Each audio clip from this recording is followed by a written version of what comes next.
बिल्कुल भैया जी बन के आए हैं आज जी जी, पूरा गमछा वमछा और पूरा भैया जी की तरह से आया हूँ मैं आपके दरवाजे पे। आप। इसमें आपकी रॉबिन हुड इमेज है। रॉबिन हुड नहीं है, उसका बाप है वो। आप कॉफी वाले एक्टर हैं या चाय वाले एक्टर? देखिए, मैं लंच तक चाय वाला हूँ। आपके बाबूजी ने आपका नाम मनोज कुमार एक्टर के नाम पे रखा क्योंकि वो उनके फैन थे। हाँ, मनोज जी के नाम पे रखा था। तब शायद मैं अकेला ही मनोज था बिहार में, लेकिन उसके बाद इतने मनोज हुए कि आज मनोज पंचर वाला, मनोज चंपारण मीट वाला, जी। मनोज लिट्टी वाला। क्योंकि मनोज वाजपेयी तो एक ही है। वो तो ठीक है। जुनून में जिद जरूरी है या पागलपन जरूरी है? मैं तो माँ से इतनी मार खाई है सिर्फ जिद पने के कारण। जी। जी, मेरी माँ मारती रहती थी, मैं हटता नहीं था। आप सोचिए, मेरे निशान पड़ जाते थे। राम गोपाल वर्मा या अनुराग कश्यप? कोंकणा सेन शर्मा या तब? मैं नेताओं का किसी का नाम नहीं लूंगा। नहीं, कौन चुनाव सा? का माहौल है, देखो आचार संहिता लगी हुई है। बिल्कुल, मैं तो नेता का नाम ही नहीं लूंगा, इसलिए आपसे पूछ रहा हूँ। अभी राजनीति वाली बात अमीश करेंगे और मैं इस अंधेरे में गायब हो जाऊंगा। नमस्कार, ट्रेंडिंग विद अमीश के एक और एडिशन के साथ मैं आपके समक्ष हाजिर हूं और आज मेरे साथ इस एडिशन में एक ऐसी शख्सियत है जिनको मुझे लगता है कि कोई परिचय की तो ज़रूरत नहीं है, लेकिन उनके बारे में हर कोई जानना सुनना बहुत पसंद करता है। बड़े डाउन टू अर्थ हैं और जिस तरह की उन्होंने काम किया है या फिर कहें तो जिस तरह की फिल्में करी हैं, वो अपने आप में उन्होंने अपना बॉलीवुड में एक अपना नाम और मुकाम बनाया है। मेरे साथ मौजूद हैं, मैं कहूँगा कि हर दिल अजीज़ मनोज वाजपेयी साहब। मनोज भाई, आपका अभिनंदन है। धन्यवाद। देखिए, मैं बड़े सारी पॉलिटिकल इंटरव्यूज़ करता हूँ। अभी पीछे प्रधानमंत्री का इंटरव्यू करके आया था और लेकिन आपका इंटरव्यू करने को मैं अपने लिए एक लर्निंग एक्सपीरियंस मानूंगा, क्योंकि मुझे लगता है कि आप ज़मीन से उठ के आए जी। और आपने अपना एक मुकाम बनाया जी। इसके लिए सबसे पहले तो आपको बहुत बहुत बधाई। आप जहाँ से आए और जहाँ पहुँचे, बहुत विरले लोग होते हैं जो मेहनत मशक्क़त करके, देखिए मेहनत बहुत लोग करते हैं लेकिन ईश्वर की कृपा जो है वो कम लोगों पे हो पाती है और आप पर वो हुई। 1993 में आपने अपना फिल्मी करियर शुरू किया और आज यहाँ तक आप पहुँचे। कभी जीवन में सोचा था, ट्रेन में बैठते हुए, बस में आते हुए, कि मनोज वाजपेयी आज इस मुकाम तक पहुँचेगा कि लोग भी बोलेंगे कि भाई कमाल हो गया? नहीं यार, मैं बिल्कुल नहीं सोचा था ये। हम तो थिएटर कर रहे थे दिल्ली में और शेखर कपूर जी के कहने पे हम लोग मुंबई आए और बिल्कुल उम्मीद नहीं थी कि हम 10 फिल्म भी कर पाएंगे। और आज अचानक से मुझे पता चलता है कि मैंने 100 प्रोजेक्ट का मैं हिस्सा हो चुका। तो एक चमत्कार है मेरे जीवन में। बिल्कुल सही कहा आपने, मेहनत तो हर कोई करता है, लेकिन कहीं ना कहीं एक चमत्कार हुआ। मेरे साथ के 30 साल गुजर चुके और 100 प्रोजेक्ट हो गए और लोगों से प्यार लगातार मिलता रहा है। चाहे भले ही कितनी भी कठिनाई आई, लेकिन ऊपर वाले ने जो है हमेशा जो है वो वापस से उठ करके दौड़ने की ऊर्जा दी, शक्ति दी और तभी यहाँ तक मैं पहुँच पाया हूँ। इसको जो भी अचीवमेंट किसी का भी हो, चाहे मनोज वाजपेयी का हो, उसमें भाग्य एक बहुत बड़ा बिल्कुल सही रोल प्ले करता है। आप मानते हैं भाग्य को? बहुत ज़्यादा। और मेरा अपना मानना है कि अगर आपको दम है कि आपके करने से हो रहा है तो कभी सोच के देखिएगा कि आपके करने से पहले कुछ नहीं हो रहा था और अचानक से चीज़ें क्यों हो रही हैं। तो जवाब उसी में छुपा है, आपके जीवन में ही छुपा है। लेकिन इंसान की प्रवृत्ति ऐसी होती है कि जब वो अच्छा करने लगता है तो उसको लगता है उसके ही करने से सब कुछ हो रहा है, और जब बुरा समय आता है तो उज्जैन के महाकाल के दरवाजे पे पाया जाता है। सही बात है। तो अगर वो दरवाजे पे लगातार खड़े होता रहे हर परिस्थिति में तो शायद चीज़ें और आसान हो जाए। तो आप भाग्य को भी मानते हो, विधाता को भी मानते हो? कर्म, हाँ, विधाता को मानता हूँ, कर्म फल भी मानता हूँ और कर्म में भी विश्वास रखता हूँ। ये देखिए, जो लिखा है वो तो होगा। मैं बड़ा पॉपुलर सा श्लोक है जो गीता से हर कोई वाच देता है, सुना देता है, कर्मण्येवाधिकारस्ते मा फलेषु कदाचन। तो आपके हाथ में तो सिवाय कर्म के कुछ है नहीं, प्रभु ने दिया ही नहीं है। और ऊपर वाला कहता भी है और ज्योतिष में भी कहते हैं कि 20% आपको दिया गया है, जो आप काम से और अपनी आदत से चीज़ों को बदल सकते हैं, 20%। तो 20% जो हाथ में है उसको तो हम कम से कम इस्तेमाल कर लें कि हम कुछ बदल पाएँ। तो उसी कड़ी में भगवान ने एक और चीज़ दी मेरे साथ में कि मेहनत करने की अथाह ऊर्जा, कभी ना टूटने की शक्ति, जिसके कारण मैं यहाँ तक पहुँच पाया। ये मेहनत तो बहुत ज़रूरी है। अच्छा, एक बात बताइए, ये 100वीं फिल्म ही आपको अपनी वाइफ की फिल्म करनी थी? ये क्या आपने मन में सोच रखा था या फिर ये विधि का विधान था, या आपकी धर्मपत्नी ने बोला था कि 100वीं फिल्म तो मैं बनाऊंगी, प्रोड्यूस करूंगी तुम्हारी? नहीं नहीं, देखिए क्या है, उसमें सब कुछ जो है सब सारी चीज़ें बनती चली गई। अपूर्व सिंह कार्की हमारे फिल्म के डायरेक्टर हैं, उन्होंने मेरी कहानी पे अपना मेरी कहानी पे दिल दे बैठे। उन्होंने मेरी कहानी ले ली। बिल्कुल भैया जी बन के आए हैं आज। जी, पूरा गमछा उमछा और पूरा भैया जी की तरह से आया हूँ मैं आपके दरवाजे पे। लेकिन सारा सेटअप हम कर रहे थे, फिर ओसवाल ग्रुप के लोग वो प्रोडक्शन में आ रहे थे, तो शैल और समीक्षा ने कहा कि हम प्रोड्यूस करना चाहते हैं आपके साथ। तो उनके साथ पुराना संबंध उनके पिताजी के साथ, तो मैंने कहा ठीक है आप लोग कीजिए। फिर विनोद भानुशाली जी आ गए, जो उन्होंने बंदा की थी प्रोड्यूस, कि भाई मैं भी रहूँगा। मैंने कहा आप भी आ जाइए। डायरेक्टर, राइटर, एडिटर, ये साउंड, सारी टीम मैंने एक बंदा काफी आपकी बड़ी शानदार फिल्म थी। बहुत आपने ऐसी पहली फिल्म थी जो ओटीटी पे आई और उसको थिएटर में रिलीज करना पड़ा। शानदार शानदार फिल्म थी वो। जी। और देखिए, हम जो पत्रकार होते हैं ना, ये बड़े कंजूस होते हैं, तारीफ नहीं करते। और मैं ये बात मानता हूँ, और इतनी कंजूसी करते हैं ना, हम किसी नेता की तारीफ नहीं करते। हमको क्रिटिसाइज करना है, हमें एक्टर को भी क्रिटिसाइज करना है। हम क्रिटिसाइज करने को अपना राइट मानते हैं, लेकिन मुझे लगता है कि आज के युग के अंदर यू शुड, देखो नेगेटिविटी हर जगह है, आपको पॉजिटिविटी रखनी चाहिए। जिस व्यक्ति ने अच्छा काम किया और वो काम आपको बोलना चाहिए। मेरे एक बॉस होते थे, एक कहानी बताना चाहता हूँ, 2 सेकंड सुनाइए। तो मैंने उनसे पूछा कि भाई पत्रकारिता में आया हूँ, तो सबसे बड़ा रूल क्या है पत्रकारिता का? तो उन्होंने बोला कि अमीश देवगन, जिसकी फ्रंट पेज पे स्टोरी है वही उस दिन का बॉस है। तो बोला इसमें कोई गोले मत लगना कि आज तुम जो हेडलाइन, जो पत्रकार हेडलाइन लेके आया है वो उस दिन का बॉस है। जी। उस बात को रियलाइज करना, जब भी मन में कभी धारणा है तो इस बात को सोच लेना। और मैंने उस बात को गांठ बांधा। चाहे आज मुझे 23 साल हो गए हैं, और मुझे लगता है कि मैं उसको बहुत ही निष्पक्षता के साथ फॉलो करता हूँ। लेकिन आप अपनी बात कर रहे थे, और क्या आपको लगता है कि आप, एक सवाल बड़ा लाइट ही सवाल है, कि आप कॉफ़ी वाले एक्टर हैं या चाय वाले एक्टर हैं? देखिए, मैं लंच तक चाय वाला हूँ।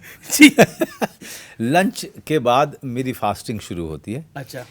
तो फास्टिंग जब शुरू हो जाती है तो ब्लैक कॉफ़ी या फिर ग्रीन टी, अच्छा, ये 2 चीज़ें हैं जो मेरे फास्टिंग के साथ में बिल्कुल सामंजस्य है उनका। तो ये 2 चीज़ें मैं लेता हूँ। नहीं तो जब तक मैं खा सकता हूँ, वो 2-2:30 बजे तक, उस समय तक मैं मसाला चाय अदरक के साथ में, और अदरक कूट के, मतलब? हाँ, बिल्कुल कूट के, मतलब मसाला चाय मुझे बहुत पसंद है। कम दूध। हाँ, ज़्यादा दूध नहीं होनी चाहिए, फिर चाय का मज़ा चला जाता है। तो कड़क चाय पसंद है? हाँ, कड़क चाय पीना मुझे बहुत पसंद है। तो मतलब आप चाय वाले हैं, लेकिन और शाम के बाद कौन से वाले हैं? नहीं, शाम के बाद अमूमन किसी का नहीं हूँ मैं। पार्टी वार्टी पे जाना आपको पसंद नहीं है? हाँ, ये तो सभी जानते हैं कि मैं पार्टियों में जाता नहीं हूँ मैं। मेरी ज़िंदगी 10 बजे थम जाती है। 10 बजे मैं सो जाता हूँ। तो शाम को भी चाय पीते हैं, कुछ और भी पी लेते हैं? नहीं, मैं वो जो जिसकी बात आप कर रहे हैं वो तो बहुत कम होता है जब आप दोस्तों के साथ बैठे हों तो। लेकिन मैं वो शैम्पेन पीता हूँ। मैं हाँ, मतलब कैजुअल ड्रिंक, मतलब इस तरह का आदमी हूँ। मुझे हार्डली को छोड़े हुए कई साल हो गए, 14-15 साल हो गए। लेकिन कभी कभी किसी के घर पे गए तो अगर मान लीजिए बहुत ही करीबी है, जाना ही है, तो वहाँ पर अब ऐसा लगता है कि भाई ये आदमी जो है अफोर्ड नहीं कर सकता है, अगर मान लीजिए शैम्पेन, तो हम अपनी लेके ख़रीद के चले जाते हैं या फ्रिज में रख देते हैं, ठंडी हो जाएगी जी। नहीं तो फिर अगर मेरा कितनी बार मेरे स्पिरिचुअल प्रैक्टिस चल रही होती है तो कई बार जो है उसके साथ दखल ना हो तो नॉनवेज भी मैं छोड़ देता हूँ, या फिर किसी तरीके का जो है द्रव्य पदार्थ भी छोड़ देता हूँ जी। तो आप बिल्कुल, आप मतलब आपको ये सवाल मैं इसलिए पूछ रहा हूँ क्योंकि आज के युग के अंदर, जैसे मैंने पहले बोला, नेगेटिविटी बढ़ी है, तो आप स्पिरिचुअली अपने आप को कनेक्ट करने का प्रयास करते हैं। कई साल से है मेरा, और ये बचपन से मैं बचपन से अध्यात्म की तरफ मैं रुझान रहा है मेरा। ये बड़ा कम होता है बचपन से। जी, जीवन मृत्यु को लेकर के अगर आपके अंदर में सवाल उठने शुरू हो जाएं और आपको उसका उत्तर ना मिले, और कुछ लोगों को उत्तर बहुत जल्दी मिल जाते हैं, मुझे बहुत लेट मिला।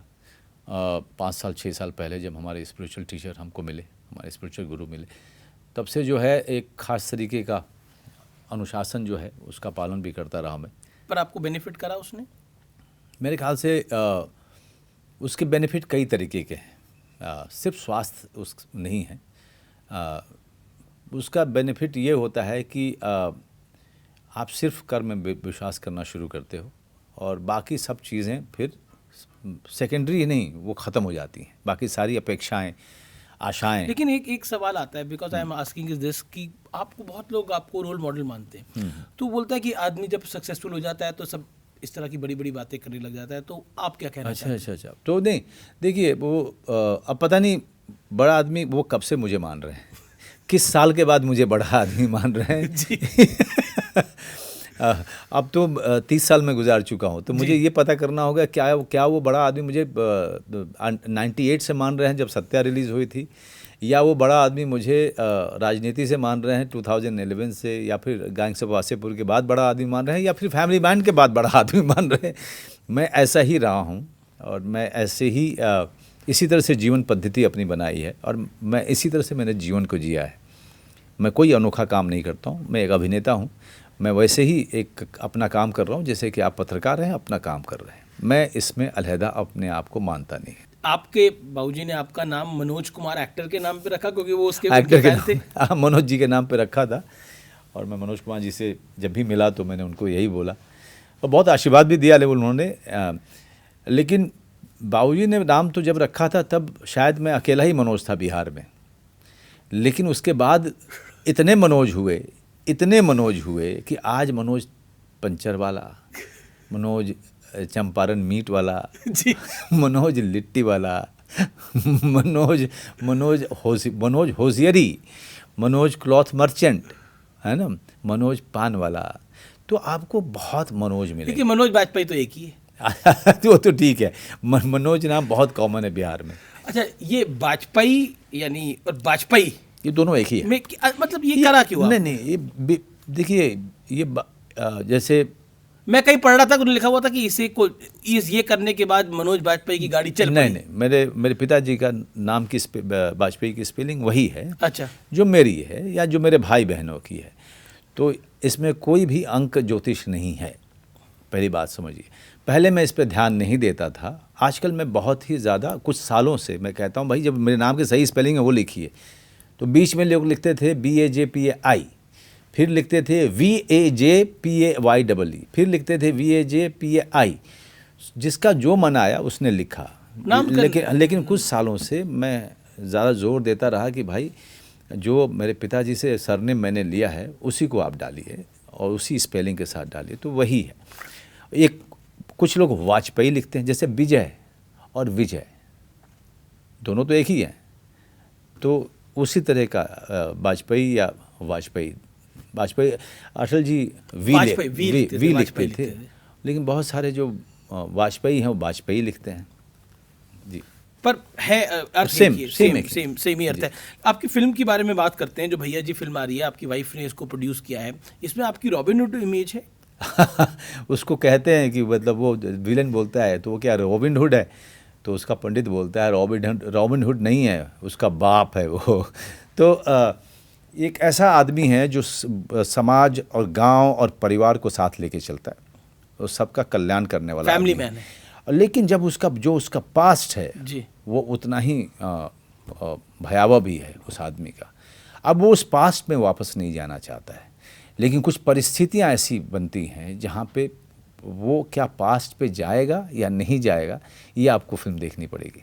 तो ये फिल्म थिएटर्स में रिलीज होगी? थिएटर्स में 24 तारीख को थिएटर्स में जी 24 तारीख को थिएटर्स में रिलीज़ हो रही है और बहुत ही बड़े स्तर पे रिलीज़ हो रही है। तो आपकी वाइफ आप पे she was kind enough as a producer? वो नहीं, शबाना जो हैं वो क्या है उनका कि वो सारे सवाल मेरे ऊपर ही खड़ा करती हैं। अच्छा, इतने पैसे क्यों लेते हो? मैंने अरे भाई, मैं बाकी जगह भी नहीं, इस फिल्म में आपने पैसे कहाँ लिए होंगे जी, मतलब? इस फिल्म में और जब मैं हमेशा कहता हूँ इस फिल्म में देखो मेरे पैसे तुम लोगों ने कितने घटा दिए। तो ये इस तरह की जद्दोजहद और विवाद चलता रहता है परिवार में। तो इस बार पैसे कहाँ लिए होंगे आपने? वाइफ से कौन पैसे ले रहा है? नहीं ऐसा कुछ नहीं होता है। नहीं भाई, अपनी कंपनी में मैं एक्टर हूँ जी, वो इस बात का पूरा ख्याल रखा जाता है जी। एक घर से निकल के दूसरे घर में जाने, ऐसा भी नहीं है, आजकल की आधुनिक महिलाएं ऐसे नहीं मानती हैं। जी। चलिए, एक चीज़ और, 2021 का साल आपके लिए कठिन साल था जी, और आपके पिता दुनिया छोड़ के चले गए थे और तब आप उनके पास नहीं थे। आपको फ़ोन क्यों करना पड़ा था उन्हें? मेरी छोटी बहन ने कहा, क्योंकि मैं आता था दिल्ली और जाता था तो, और एक समय आया जब मेरे पिताजी पूरे जिसे कहें कोमा भी नहीं तो पूरे तरीके से बेहोशी की हालत में थे, और डॉक्टर ने भी कह दिया था कि भाई सब कुछ तो ठीक है लेकिन फिर भी ये हालत है, तो हमें लगता है कि अब ये इनका जीवन जो है अब यहाँ पे ख़त्म हो चुका है, ये कभी भी जा सकते हैं। ये करते करते काफ़ी महीने गुजर गए। अच्छा। और बहुत तकलीफ़ में थे वो, तो पूरा परिवार उनसे जाके बोलता था कि आप जो है शरीर छोड़ दीजिए, आप किस मोह माया में हैं, वो जबकि वो बेहोशी में थे। और तब भी कुछ नहीं हो पा रहा था। मैं आता था, फिर 2 दिन में चला जाता था और वापस शूटिंग पे, किलर सूप की शूटिंग कर रहा था मैं, कोच्चि से करीब 4 घंटे दूर। तब मेरी बहन को अचानक ऐसा लगा, छोटी बहन को, कि मेरे पिताजी मेरे बहुत करीब थे, तो उनको लगा कि शायद ये मनोज भैया के आने का इंतज़ार कर रहे हैं। तो उन्होंने कहा कि भैया आप इनको बोलिए, हम सब लोग बोलते हैं कि इतनी तकलीफ़ में हैं, अब ये शरीर छोड़ दें, क्योंकि हम लोगों से तकलीफ़ इनका देखा नहीं जा रहा है, और कुछ सालों से वो तकलीफ़ में थे। तब उन्होंने मुझे फ़ोन दिया और मुझे बोलना पड़ा मैं अपने पिता को कि आप अच्छे पिता थे, आप अच्छे बेटे थे, आप अच्छे दोस्त रहे, अच्छे पति रहे, आपने सब कुछ किया हम लोगों के लिए, आप अब ये शरीर छोड़ दो, अब ये मेरे ख्याल से अब आपका समय यहाँ पूरा हो चुका है, जो भी मोह माया है आप उसको छोड़िए, आगे का शरीर आपका इंतज़ार कर रहा है, आपको यहाँ से निकलना होगा बाबूजी। तो मैं लगातार बात करता रहा, और बात आपको अपने पिताजी को बोलना पड़ा अपना शरीर आप छोड़ दीजिए। जी, ये मेरे लिए बहुत ही दुखद घड़ी थी, बहुत ज़्यादा। किसी भी पुत्र के लिए, किसी भी बच्चे के लिए ये घड़ी बहुत और बहुत ठीक कठिन है। उसके बाद आपको वैन से निकलना है और जा कर के बहुत ही कठिन शॉट भी देना है। तो वहाँ से डिटैच होकर के मैं बोल करके फिर मैंने अपनी बहन को बोला कि मैंने बोला है, अब देखो क्या होता है, लेकिन मुझे सच में लगता है कि जाना चाहिए। वो भी कह रही है कि हम लोग बहुत इनको तकलीफ़ देख करके रहा नहीं जा रहा है। और मैं अगले दिन सुबह मैं मेडिटेशन के लिए सुबह 4 बजे या 5 बजे मैं बैठा, और मेरा फ़ोन वाइब्रेशन पे था, तो वाइब्रेट करना शुरू हुआ, और सुबह का समय था, 4:45-5 बजे का, और मुझे ये एहसास था कि इस समय कोई फ़ोन नहीं करता है मुझे। पता नहीं क्या हुआ कि मैंने मेडिटेशन छोड़ दिया और मैंने फ़ोन की तरफ देखा, तो मेरा छोटा भाई वो फ़ोन कर रहा था। मुझे एहसास हो गया, मैंने फ़ोन उठाया तो उसने कहा मनोज भैया निकल जाइए। मैंने कहा गए? तो उसने कहा हाँ बाबूजी चले गए। आपकी बात मान ली? हाँ। मेरे लिए बड़ा कठिन, मैं उस वाक्य को ज़्यादा बात नहीं कर सकता, बड़ी परेशानी होती है। हाँ, मुझे भी बहुत, जब मैं आप बता रहे हो तो मैं खुद बहुत ज़्यादा, जी, जिसे कहते हैं, मेरे पास भी जी अगला क्या पूछना है शायद मैं भूल गया हूँ, ब्लैकआउट जिसे कहते हैं, वो इस तरह का हो जाता है। मेरा असिस्टेंट था जो वैन में था जब मैं उनको बोल रहा था, और मैंने अपने असिस्टेंट को दूर देखा तो मेरी बातचीत सुन रहा था, और वहाँ पे वो ज़मीन पे बैठ करके दहाड़े मार के रो रहा था, मेरी सिर्फ बात सुन करके। लेकिन चूँकि मैं बोल रहा था और मैं पूरी ईमानदारी से बोल रहा था, और मैं बाबूजी की तकलीफ़ को सोच के बोल रहा था, तो मैं उतना डिस्टर्ब नहीं था। मैं सिर्फ था कि ये किसी तरह से अब इस तकलीफ़ का अंत हो, इनका ये चले जाए। उस समय मुझे नहीं लगा था कि उनके जाने के बाद मैं कई सालों तक उनको मिस करूँगा। और जब भी आप मित्र लोग जो है बोलते हो वाकया, तो मेरे लिए बड़ी तकलीफ हो जाती है। जी जी। वो कहते हैं ना कि आप तो बेटा सबको बोल सकते हो, लेकिन आपको बेटा कहने वाले दो ही होते हैं, दो ही होते हैं बस, कोई और नहीं होता। कोई और नहीं होता। कोई और नहीं होता। कोई नहीं रोक सकता आपको जब आप कुछ गलत कर रहे हो। बिल्कुल। बाकी सब तो आपको सिर्फ आपके पीछे बात कर सकते हाँ हाँ बिल्कुल। हैं। आपकी धर्मपत्नी भी एक पॉइंट तक रोकेगी, बिल्कुल। बच्चे भी एक पॉइंट तक और रोकेंगे, क्या, बिल्कुल। लेकिन माँ बाप हक से रोक सकते हैं, सही कह रहा हूँ। हक से रोक सकते हैं। लेकिन आप डिप्रेशन में भी एक टाइम पे चले गए थे। एक छोटे समय के लिए गया था मैं ज़्यादा समय तक डिप्रेशन में रहने वाला आदमी, मतलब मेरी फितरत नहीं, मेरी प्रवृत्ति नहीं है। वो एनएसजी के रिजेक्शन के बाद करीब एक महीने, मतलब 20 दिन के लिए मैं बहुत ही तकलीफ़ के दौर में था। मुझे समझ नहीं आया था मैं क्या करूं, लेकिन दोस्तों ने बहुत सहारा दिया। और लेकिन मेरी फितरत ऐसी है कि मैं ज़्यादा समय तक दुखी नहीं हो सकता हूं अपने आप को लेके। मैं वापस काम पे जाना मुझे अच्छा लगता है। अच्छा, एक बात बताइए, जो मुझे समझ आ रहा है, आपको गिर के खड़े होने में मज़ा आता है? बहुत मज़ा आता है मुझे, और मुझे सबसे मज़ा आता है जब मैं गिरूं और आसपास वाले कहना शुरू कर दें कि अब वो ख़त्म हो गया तो मुझे बड़ा मज़ा आता है, क्योंकि मुझे प्रोफेशनल करियर में भी वो दौर आया जब बहुत सारे एक बार नहीं आया। अगर आप मेरे पूरे की पूरी आप मेरा पूरा जो जीवन चरित्र देखें, हाँ, तो आपको पता चलेगा कि ये कई बार ख़त्म हुआ है। एक मेरा ऑब्जर्वेशन है, हाँ, आपकी सत्य आई, हाँ, एक हाई पॉइंट आया। और मैं बताऊं, मैं बिल्कुल जी, फिल्मों के बारे में बहुत ज़्यादा नहीं पढ़ता, जी जी, लेकिन ये जो, क्योंकि मैंने आपको देखा, जितना समझा, सत्य आई, आपका एक हाई पॉइंट आया जी, फिर आपका एक लो पॉइंट आया, राजनीति आई, आपका जबरदस्त हाई पॉइंट आया, आपने शानदार काम किया, उसके बाद फिर थम गया जी जी, फिर तो उसके बाद फिर एक उठान आया, फिर सत्यमेव जयते सुपर हिट हुई तो थोड़ा उठान आया। वहाँ से जो सत्यमेव जयते और बाकी फैमिली मैन, फिर उसके बाद सत्यमेव जयते के बाद फैमिली मैन आ गई। तो उस समय से चीज़ें जो है अपना ठीक ठाक चल रही। पर एक टाइम था आपके पास भी काम नहीं था? बिल्कुल ही नहीं था, बिल्कुल ही नहीं। सुबह उठ कर कहते थे मनोज बाजपेयी एक्टर बहुत बढ़िया है। हाँ हाँ, एक्टर बहुत बढ़िया है, लेकिन यार फिल्में नहीं चली उसकी, फिल्में बहुत गलत चूज़ कर। तो होता है कि जब चीज़ें चलती नहीं हैं तो उसमें मीन में निकालने वाले तो आ ही जाते हैं। एक इंटरेस्टिंग मुझे, क्योंकि मैंने अटल जी को भी कवर कराया, वो अटल बिहारी वाजपेयी को, तो अटल बिहारी वाजपेयी ने पार्लियामेंट में एक बार ही बोला था कि ये सब लोग बोलते हैं कि बीजेपी पार्टी खराब है लेकिन वाजपेयी बहुत अच्छा है। बोले ये अच्छे वाजपेयी का तुम क्या कर रहे हो, मतलब उनको कोई प्रधानमंत्री बनने नहीं दे रहा था। तो मनोज बाजपेयी एक्टर बहुत अच्छा है लेकिन कोई फिल्म नहीं दे रहा, कोई फिल्म नहीं दे रहा, कोई काम नहीं दे रहा। हाँ, तो वो ये एक मैं तो हमेशा कहता हूँ कि सत्या के बाद इंडस्ट्री तो सेलिब्रेट कर रही थी, लेकिन इंडस्ट्री को पता ही नहीं था कि इस आदमी का करना क्या है।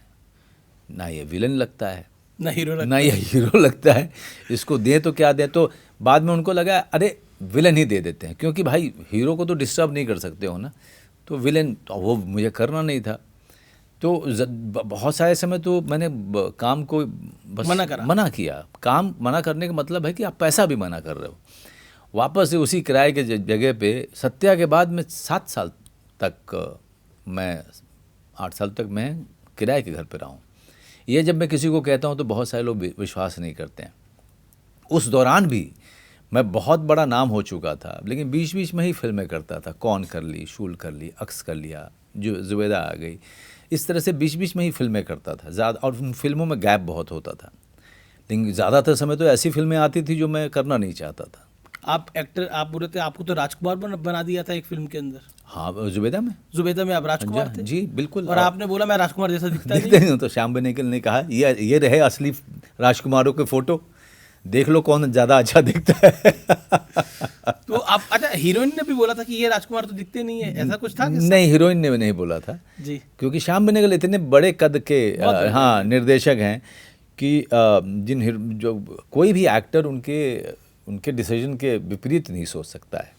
अच्छा, एक आपके पास कुछ किस्सा हो तो सुनाइएगा। कभी ऐसा हुआ है कि रोमांटिक सीन आपको करना पड़ गया हो और आप बड़े अनकंफर्टेबल हो गए हो? बहुत बार हुआ है। मैं हमेशा अनकंफर्टेबल होता हूँ रोमांटिक सीन करने में या इंटीमेट सीन करने में, बहुत ही। मैं कहीं पढ़ रहा था, कहीं एक रोमांटिक सीन में आपके पेरेंट्स भी थे, बड़े आप फैमिली के लोग थे कुछ हाँ, दोस्त यार थे। तो मैं थोड़ा सा काफ़ी शर्मिला, बचपन से मैं बड़ा शर्मिला इंट्रोवर्ट रहा। आप इंट्रोवर्ट थे? बहुत नहीं, अभी भी। अब क्या है कि आप इंटरव्यू देने जाते हो तो बात तो करना है जी।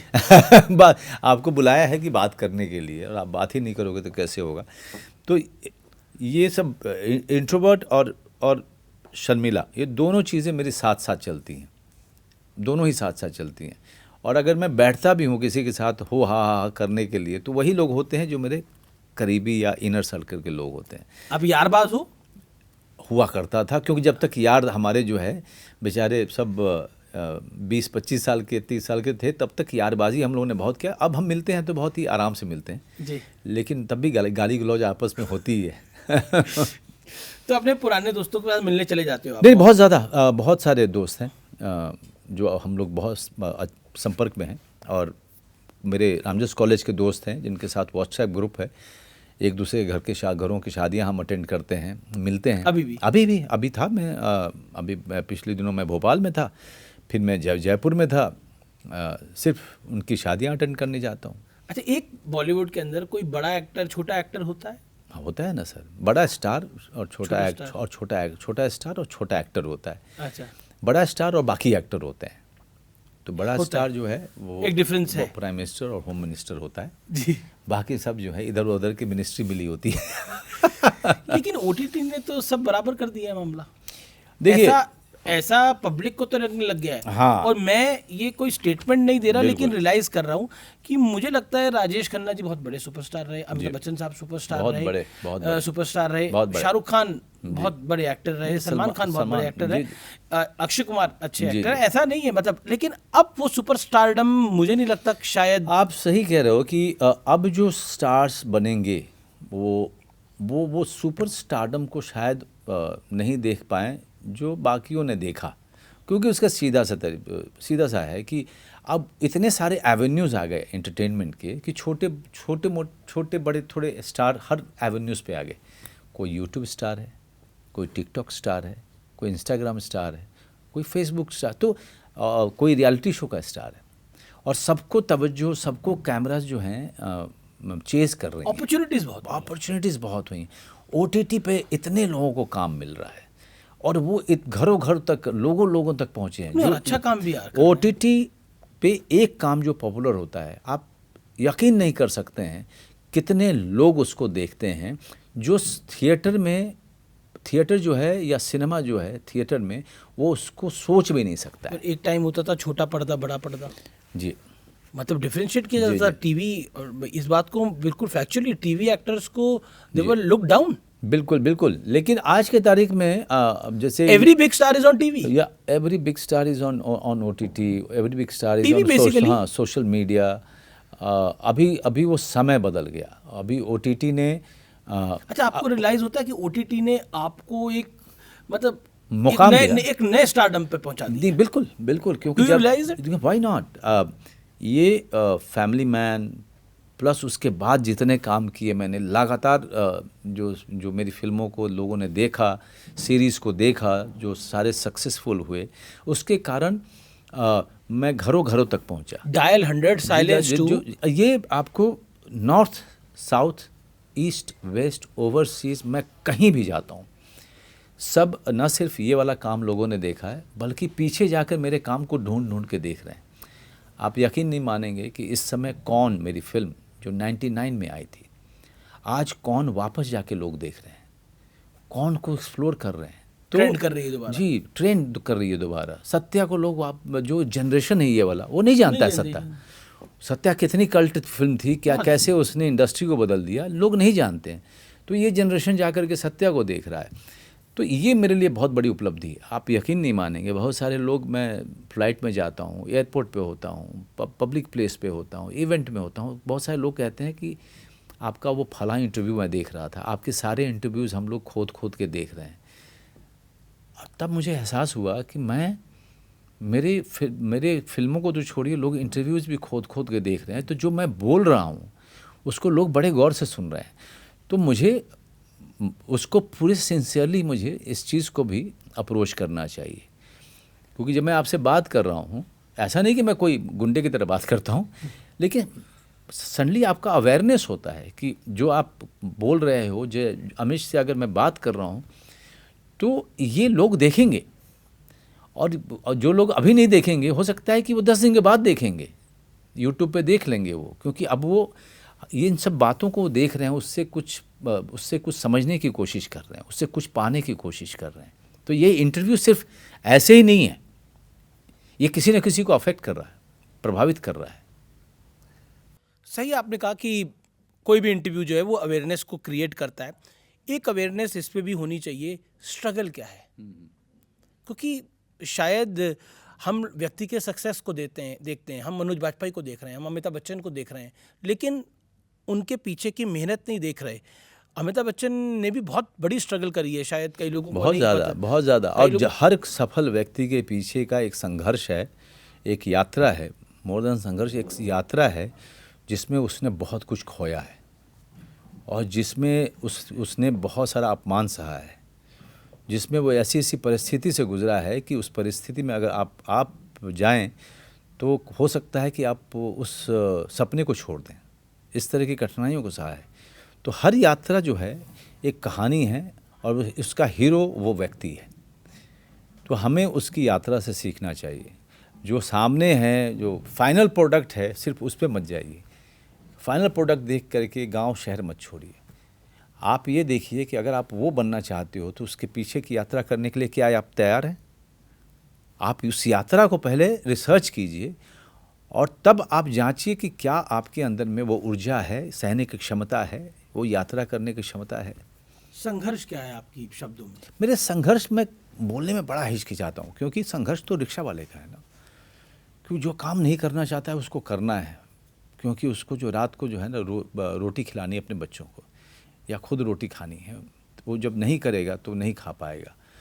मेरे लिए हमारी बड़ी स्वार्थी या सेल्फिश जर्नी रही है अपने सपने के लिए। हमने जो झेला, हमने झेला ताकि हम कुछ पा सकें या अपने सपने को हम पूरा कर सकें। तो ये बड़ा सेल्फिश जर्नी है। और अगर आप कुछ पाना चाहते हैं तो कुछ खोने के लिए भी तैयार रहना पड़ेगा आपको, और वो तैयारी हमेशा रहनी चाहिए उस कठिनाई से गुजरने। आप अपने पैशन को फॉलो कर रहे हैं? मैं अपने पैशन को फॉलो कर रहा था, तो उसमें संघर्ष नहीं है? उसमें संघर्ष नहीं हो सकता। संघर्ष का रियल मतलब तो भाई वो रिक्शा वाले से सीखिए, क्योंकि वो कर रहा है जो कोई नहीं करना चाहेगा अपने भले दिमाग में। वो इसलिए कर रहा है ताकि वो खाना खा सके, सर पे जो है एक तिरपाल लगा सके, प्लास्टिक की एक चादर जो है लगा सके।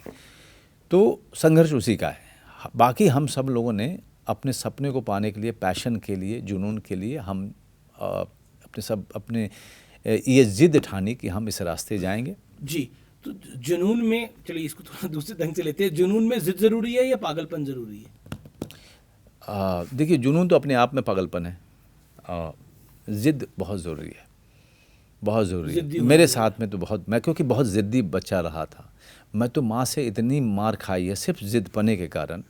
जी, मेरी माँ मारती रहती थी, मैं हटता नहीं था। आप सोचिए, मेरे निशान पड़ जाते थे मेरे बदन पे, लेकिन मैं हटता ही नहीं था कि मुझे मारना जितना मार लो। पर जब आपने बोला मैं एक्टर बनना चाहता हूँ तो बाबूजी ने क्या बोला? बाबूजी ने कहा भाई जो भी करो पूरा 100% देना, उससे कम मत देना।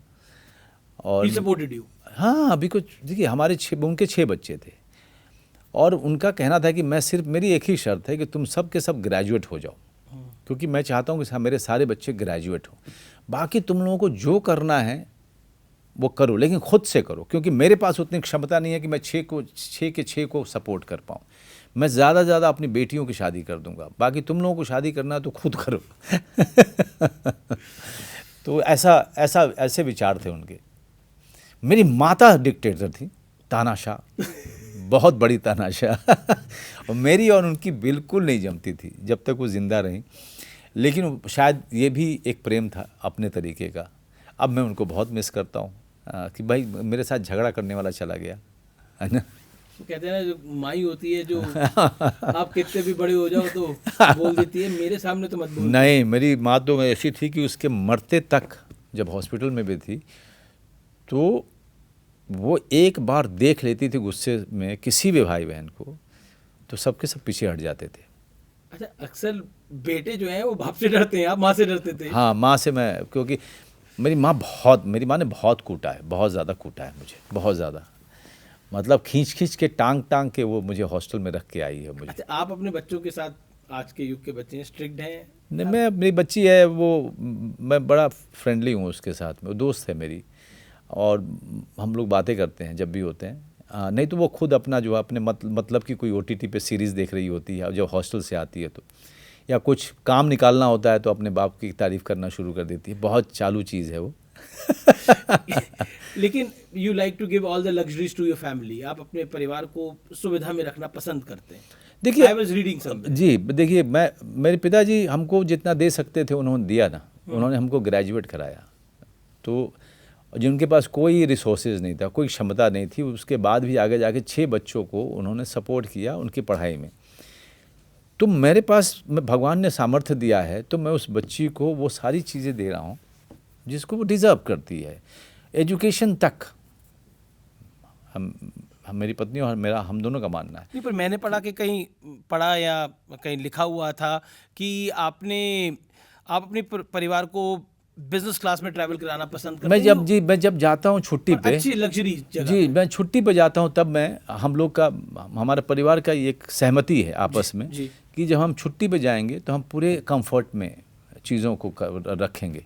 लेकिन उसके अलावा देखिए, जब हम यहाँ पे ट्रैवल करते हैं तो कोई भी एयरलाइंस जहाँ पे टिकट अवेलेबल है उसमें हम जाते हैं, और उसमें कोई हमको दिक्कत भी नहीं होती है। आदमी के अंदर में इतनी क्षमता होनी चाहिए कि वो किसी भी परिस्थिति में खुश रहे, किसी भी परिस्थिति में। ऋषि कपूर साहब का गाना था ना, किसी दिन हाथी ने किसी दिन घोड़ा, हाँ। किसी दिन पैदल चलना जी, बस करना पति रे तेरा क्या कहना, सदा मगन में रहना जी। बस यही है, हम सदा मगन ही रहते हैं।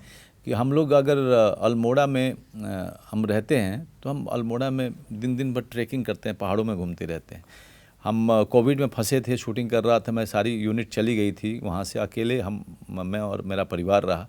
4 महीने रहे हमेशा, 4 महीने। उस समय जब हमारे कपड़े जो थे विंटर के थे, वो गर्मी आ गई, और उसको काट करके हम गर्मी के ड्रेस बना रहे थे।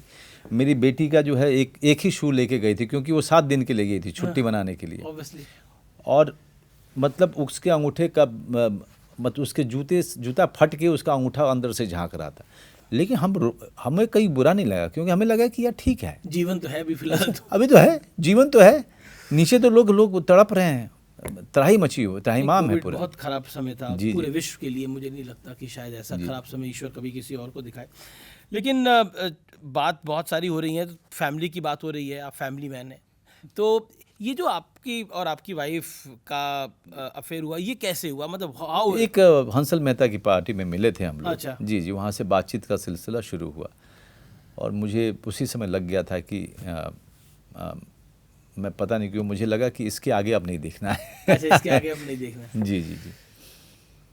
एक सवाल, क्योंकि चुनाव चल रहे हैं और आपने राजनीति की फिल्म भी करी है, राजनीति फिल्म में बहुत शानदार एक्टिंग करी है, तो कभी सोचा है कभी कुछ खुद भी राजनीति में आऊँगा मैं? रमेश, मैं हमेशा 25-26 साल से क्या बात कर रहा हूँ, शायद लोग मानते भी नहीं हैं, क्योंकि सबको लगता है कि अभी ये ऐसा पॉलिटिकल मटेरियल है आप एकदम। देखिए, मैं ना, आप लोग जो एनालिसिस करते हो ना, मैं आप लोगों से पहले मेरी एनालिसिस हुई रहती है, क्योंकि मेरा जिस परिवेश से आया हूँ वहाँ पे राजनीति जो है उस पर बातचीत जो है सुबह 24 घंटे का काम था। बिल्कुल ठीक है, अखबार पढ़ना एक अनुशासन था। तो वहाँ का हर व्यक्ति सेफोलॉजिस्ट है जी, अपने आप में सेफोलॉजिस्ट है। तो और हम लोग पढ़ने लिखने वाले लोग, हम उस अनुशासन को पालन करने वाले लोग, तो जाहिर सी बात है, जब मैं न्यूज़ चैनल बहुत कम देखता हूँ, यूट्यूब वगैरह देखता हूँ, या फिर मैं मान लीजिए ट्विटर वगैरह पर जाके कभी कोई न्यूज़ देखता हूँ, चीज़ें आपके अंदर में कुछ समीक्षा चल रही है, आप चीज़ों को देख रहे हैं, आप बाहर निकलते हैं, लोगों से बात करते हैं, तो कुछ ना कुछ चीज़ें आप ग्रैस्प कर रहे हैं, क्योंकि आप जागरूक आदमी हैं। अब कान आँख तो नहीं बंद कर लेगा ना आदमी, और हमारी अपनी एक समीक्षा होती है, जो कि हम अपने बंद कमरे में अपने दोस्तों वगैरह के बीच में आपस में जो है ना, ज़ोर से आर्गुमेंट करते हुए हम लोग करते हैं। लेकिन इसका मतलब नहीं कि मेरा राजनीतिक कोई उद्देश्य है, मेरा कोई सपना ही नहीं है। मैं अपने आप को फिट नहीं पाता हूँ। मुझे किसी पॉलिटिशियन के साथ में अगर आप बिठा दो, मैं आधे घंटे के बाद मुझे सफोकेशन होने लगती है, मैं नहीं बैठ सकता, मैं उस ज़िंदगी से रिलेट ही नहीं कर पाता हूँ। जैसे अगर उनको बोल दो किसी एक्टर के साथ आधे घंटे से ज़्यादा बैठने के लिए, उनको भी सफोकेशन होती है। मैं देख चुका हूँ, वो एक्टरों के साथ में ज़्यादा, अभिनेता वगैरह के साथ में ज़्यादा नहीं बैठ पाते हैं। किसी पत्रकार को बिठा दो तो ज़्यादा से ज़्यादा उससे बात करने का, हाँ तुमको क्या लग रहा है, अच्छा ये बात पूछ लेना चाहता है, अच्छा कैसे ये प्रसारित कब होगा, कैसे होगा, तो वहाँ उनका स्वार्थ होता है। तो आपको जो है कुछ ज़्यादा देर बिठा लेते हैं। हमको तो आधे घंटे से ज़्यादा नहीं बिठाते हैं वो, क्योंकि उनको लगता है क्या काम है, पत्रकार होता तो डेली का काम है, डेली का काम है। तो मतलब कभी पॉलिटिक्स में जाने के बारे में आपने कभी मन में ही नहीं है? ये मैं आपके शो से फिर कह रहा हूँ, बिल्कुल ही नहीं है। तो आप मुझे संपर्क नहीं, क्योंकि हर विधानसभा में चुनाव में जी, हर लोकसभा चुनाव में सारी पार्टीज़ के लोग, सारे पत्रकार ये मुझसे पूछते रहते हैं कि भाई आओगे। पत्रकार काम तो पूछना है, लेकिन नेता पार्टियों का काम तो नहीं है ना। मैं तो बोल चुका हूँ, मेरा कोई उद्देश्य नहीं है। एक चीज़ है, क्या आपको लगता है कि क्योंकि आपने सफोलॉजी की बात करी तो एक सवाल पॉलिटिक्स के ऊपर पूछना ज़रूरी हो जाता है, तो आजकल का माहौल आपको कैसा दिख रहा है? कैसे दिख रहा है मतलब इसका मतलब क्या? मतलब क्या दिख रहा है चुनावों के अंदर? कुछ दिख रहा है आपको, कुछ महसूस हो रहा है? ये कमाल का चुनाव हो रहा है, कमाल का चुनाव हो रहा है। यहाँ पे जो जनता है ना बोल ही नहीं रही है, बोल ही नहीं रही है, एक्शन कर रही है सीधा। वो क्या एक्शन करेगी नहीं, वोटिंग परसेंटेज देख कर के आपको लगता है कि एक्शन भी नहीं हो रहा है। ये तो पर आपको लगता है वोट डालना चाहिए ज़रूर? देखिए वो तो प्रजातंत्र का पर्व है, वोट देंगे तभी ये जिंदा रहेगा।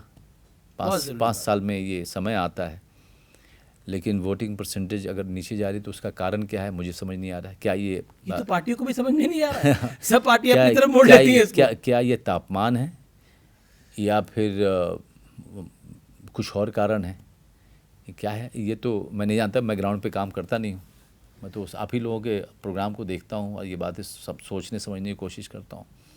हाल ही में कंगना रनौत पॉलिटिक्स में आ गई हैं, वो चुनाव लड़ रही हैं। जी, उनको बहुत सारी शुभकामनाएं हैं मेरी तरफ से। तो उनके लिए भी अगर उन्होंने बोला कि मनोज आओ मेरे लिए प्रचार करने के लिए? नहीं, मैं किसी के लिए प्रचार नहीं, किसी के लिए नहीं जाएंगे। एक आखिरी दो सवाल है, और क्या आपको लगता है कि खास तौर पर बॉलीवुड जो शब्द है, नसरुद्दीन शाह साहब ने एक बात बोली थी कि मुझे लगता है बॉलीवुड शब्द सही नहीं है, बकवास शब्द है। अच्छा, इससे ज़्यादा मतलब अपमानजनक शब्द नहीं हो सकता है एक ऐसी इंडस्ट्री के लिए जो कई सालों से, मतलब one of the oldest industry है वर्ल्ड में, कई सालों से लोगों का मनोरंजन कर रही है और कई महान कहानियाँ कह चुकी, महान क्रिएटिव लोग दे चुकी, उसको एक ऐसा नाम देना जो कि अपमानजनक साउंड भी करता है। और मैं तो आप जैसे जितने भी एक्सपीरियंस जर्नलिस्ट लोग हैं, मैं हमेशा कहता हूँ कि अब आप ही लोग बदल सकते हो। आप लोग हिंदी फिल्म इंडस्ट्री बोलो, क्योंकि हिंदी की एक ही तो इंडस्ट्री है, हिंदी सिनेमा तो एक ही है ना। उसको एक तोड़ मरोड़ करके हॉलीवुड के नाम पर एक अपमानजनक नाम दे दिया गया। पता नहीं जिसने भी नाम दिया होगा। नहीं, ये नाम किसने नहीं दिया। हम लोग पहले के टाइम पर, ये हमारे देश में ये चलन था कि हम इतना इन्फ्लुएंस हो जाते थे कि उनका कुछ गलत चीज़ भी फॉलो करने लग जाते थे। बिल्कुल सही कह रहे हैं। आज की हम वो चीज़ें फॉलो करने लगते थे जो हमारे ट्रेडिशन में कभी थी नहीं, बिल्कुल सही कह रहे हैं आप। नहीं, वो फॉलो मतलब कॉपी पेस्ट होता था, फिल्म में कॉपी पेस्ट कर देते थे। इसकी वजह से बहुत सारे पत्रकार और समीक्षक नाराज़ भी रहते थे। लेकिन वो इतना बड़ा काम नहीं था कि आप अपने हिंदी सिनेमा को एक ऐसा अपभ्रंश दे दें कि इसी में बिमल रॉय साहब की इंडस्ट्री है सर, ये राज कपूर की इंडस्ट्री है, आप समझ रहे हैं। ये ऐसे महारथियों की इंडस्ट्री है ये। यहाँ पे दिलीप कुमार साहब हुए हैं, मोतीलाल साहब हुए हैं, भाई बलराज साहनी हुए हैं। यहाँ पे ऐसे दिग्गज निर्देशक महापुरुष हुए हैं। हम बॉलीवुड का नाम दे करके हम सबका अपमान कर रहे हैं। मैं तो दरख्वास्त करता हूँ इसी यहाँ से बैठ करके आपसे, आपके जरिए मैं उन सब मीडिया के लोगों से भी कह रहा हूँ, शायद इंडस्ट्रीज़ नाम को नहीं बदल पाए, क्योंकि जब वो उसमें से भी बहुत सारी इंडस्ट्री के भी बहुत सारे नए जनरेशन के बच्चियाँ जो हैं अब वो बॉलीवुड बोलने लगे। तो मैं शुरू से देखा, ये मेरा निवेदन है कि प्लीज़ इसको हिंदी सिनेमा बोलिए, क्योंकि हमारे पास एक ही सिनेमा है हमारी भाषा में जी, वो है हिंदी सिनेमा। अच्छा, आखिर में ये एक रैपिड फायर राउंड है। हाँ, तो कुछ सवाल आपसे मैं पूछूंगा। राम गोपाल वर्मा या अनुराग कश्यप? राम गोपाल वर्मा। गैंग्स ऑफ वसेपुर या फिर सत्या? सत्या। कोंकणा सेन शर्मा या तब्बू? तब्बू मेरी दोस्त है तो I will go with Tabu. अच्छा, आज के युग में रणवीर सिंह, रणबीर कपूर या पंकज त्रिपाठी? पंकज त्रिपाठी। पंकज त्रिपाठी। मैं नेताओं का किसी का नाम नहीं लूंगा। नहीं, कौन चुनाव सा- का माहौल है, देखो आचार संहिता लगी हुई है बिल्कुल, हमेशा। मैं नेता का नाम ही नहीं लूंगा, इसलिए आपसे पूछ रहा हूँ कि आपको आज़ादी के बाद कौन सा नेता आपको इन्फ्लुएंस करता है, आपको लगता है कि जो प्रधानमंत्री भी रहा हो, कौन सा ऐसा नेता जिसको आपको लगता हो कि हाँ यार ये इस बंदे में दम था? अब प्रधानमंत्री ना भी रहे हो तभी चलेगा। तभी हाँ, डॉक्टर राजेंद्र प्रसाद डॉक्टर राजेंद्र प्रसाद राष्ट्रपति रहे। जी जी। डॉक्टर राजेंद्र प्रसाद और हमारे इलाके से आते हैं जी। एक अलग तरीके का मैं कनेक्शन देखता हूँ। और जिस तरीके से उनके कारण उस इलाके को जो महत्व मिला, जो राष्ट्रीय पटल पे उसका नाम हुआ उस क्षेत्र का, ये उनके कारण ही हुआ। और बड़े अनुशासन वाले आदमी थे, बड़े पढ़े लिखे आदमी थे। तो हम जब बड़े हो रहे थे तो डॉक्टर राजेंद्र प्रसाद के बारे में हमें कहा जाता था कि पढ़ो, हमें बोला जाता था कि इनके बारे में जानो, क्योंकि हमारे इलाके से, हमारे क्षेत्र से एक महापुरुष पर पैदा हुआ बहुत थे। learned आदमी जी। थे। अच्छा, आमिर खान या शाहरुख खान? दोनों, मतलब शाहरुख ऐसे, मतलब उसको जानता हूँ मैं, थोड़ा बहुत जानता हूँ। मतलब हम लोग एक दूसरे को के साथ में 1-1.5 साल रहे थे एक थिएटर ग्रुप में, तो जाहिर सी बात है कि मैं उसी का नाम लूँगा। जी, चलिए, आपने हमें इतना समय दिया और काफ़ी दिल की बात करी, और मुझे भी उम्मीद है कि आपने भी मुझे अक्सर बड़ी हार्ड न्यूज़ पढ़ते हुए देखा होगा। इस तरह का संवाद हमेशा डर लग रहा था कि अभी राजनीति वाली बात अमीश करेंगे और मैं इस अंधेरे में गायब हो जाऊंगा। आज के युग का आपको कोई नेता पसंद नहीं है? यार, आज के युग में दिक्कत क्या है ना कि जैसे ही आप पसंद करना शुरू करते हो, फिर फंस वो जाते हो। अगले दिन जो है वो निराश कर देता है। हर नेता के साथ यही होता है। तो इसीलिए मैंने, अब राजनीति, आप लोग पूछते हो ना राजनीति में जाओगे कि नहीं जाऊँ, मैं कहता नहीं जाना है मुझे। अब किसी ने राज्यसभा दी तो क्या करोगे?